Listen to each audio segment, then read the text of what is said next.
आपल्या शहरातील घडामोडी जाणून घेण्यासाठी पब्लिक मीडिया चॅनलला सबस्क्राइब करा, लाईक करा आणि जास्तीत जास्त शेअर करा।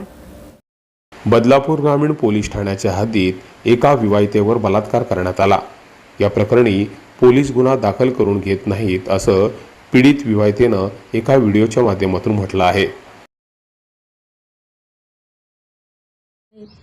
गेल्या काही 2-3 वर्षापासून माझ्या घरात कोणी नसताना मी आंघोळी करत असताना माझा चोरून व्हिडिओ काढून हा नारायण ठोंबरे धमकी देऊन माझ्याबरोबर तू शारीरिक संबंध नाही केले तर हा व्हिडिओ व्हायरल करीन अशा धमक्या देऊन मला ब्लॅकमेल करत असून आज रोजी 1/2/2025 हा नारायण ठोंबरे घराच्या बाजूला लपून राहून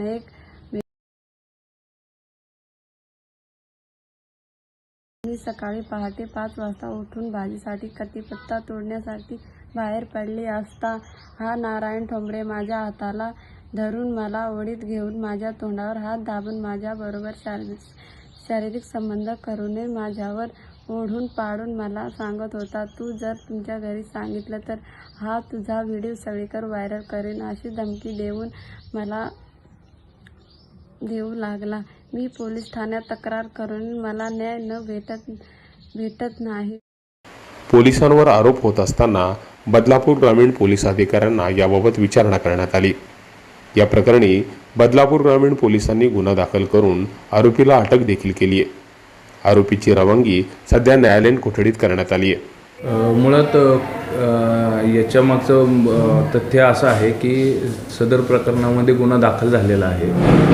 कोळगाव पोलीस ठाणे गुन्हा रजिस्टर क्रमांक 10/2025 BNS कलम 64(1), 64(2)M, त्यानंतर 77, 351(2) आणि 352 प्रमाणे हा गुन्हा दाखल आहे। सदरचा गुन्हा हा 9 फेब्रुवारीला दाखल झालेला आहे आणि याच्यामध्ये त्याच दिवशी आपण आरोपीला अटक केलेली आहे। आरोपीला अटक करून त्याचा PCR घेऊन त्याचा संपूर्ण तपास करून त्याच्यानंतर त्याला MCR झालेला आहे आणि तो सध्या आता आधारवाडी जेलमध्ये आरोपी आहे। त्यामुळे या गोष्टीमध्ये काही तथ्य नाही। दरम्यान महिलेसंदर्भात तक्रार आल्यानंतर कोणत्याही प्रकारची हयगय न करता पोलिसांनी हा गुन्हा दाखल केलाय। या प्रकरणाचा अधिक तपास पोलीस करत आहेत। Public media, Badlapur.